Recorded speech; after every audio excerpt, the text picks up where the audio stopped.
ಇವತ್ತಿನ mini blog ಅಲ್ಲಿ ಒಂದು ಕ್ವಿಕ್ ಹೆಲ್ದಿ ಸ್ನಾಕ್ ರೆಸಿಪಿ ತೋರಿಸ್ತಾ ಇದ್ದೀನಿ. ಸೊ ಇದು ಬಂದು ಅವಲಕ್ಕಿ ಚೂಡ ಅಂತ.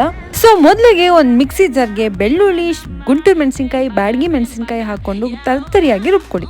ಈಗ ಒಂದು ಬಾಣಲಿ ತಗೊಂಡು ಅದಕ್ಕೆ ಸ್ವಲ್ಪ ಎಣ್ಣೆ, ಕಡಲೆ ಬೀಜ, ಹುರಿಗಡಲೆ, ಹೆಚ್ಚಿರುವಂಥ ಬೆಳ್ಳುಳ್ಳಿ, ಕರಿಬೇವಿನ ಸೊಪ್ಪು ಎಲ್ಲ ಹಾಕಿ ಗೋಲ್ಡನ್ ಫ್ರೈ ಆಗೋವರೆಗೂ ಫ್ರೈ ಮಾಡಿ. ನೆಕ್ಸ್ಟ್ ಇದಕ್ಕೆ ಗ್ರೈಂಡ್ ಮಾಡಿರುವಂಥ ಮಸಾಲೆ, ಸ್ವಲ್ಪ ಅರಿಶಿನ, ಆಮೇಲೆ ಟೇಸ್ಟಿಗೆ ಎಷ್ಟು ಬೇಕೋ ಅಷ್ಟು ಉಪ್ಪು ಹಾಕಿ ಚೆನ್ನಾಗಿ ಎಲ್ಲದು ಮಿಕ್ಸ್ ಆಗೋ ಥರ ಮಿಕ್ಸ್ ಮಾಡಿ. ನಾನಿಲ್ಲಿ ಕೆಂಪು ಅವಲಕ್ಕಿ ತೊಗೊಂಡಿದ್ದೀನಿ. ನೀವು ವೈಟ್ ಅವಲಕ್ಕಿ ಕೂಡ ಯೂಸ್ ಮಾಡ್ಕೋಬೋದು. ಏನಂದರೆ ಕೆಂಪು ಅಕ್ಕಿಯಿಂದ ಮಾಡಿರುವಂತಹ ಪೇಪರ್ ಅವಲಕ್ಕಿ ಇದು. ಇದನ್ನೆಲ್ಲ ಹಾಕಿ ಚೆನ್ನಾಗಿ ಮಿಕ್ಸ್ ಮಾಡಿಕೊಂಡು ಇದಕ್ಕೆ ಟೇಸ್ಟಿಗೆ ಸ್ವಲ್ಪ ಶುಗರ್ ಪೌಡರ್ ಹಾಕೋಬೋದು. ಇದು ಕೂಡ ಆಪ್ಷನಲ್.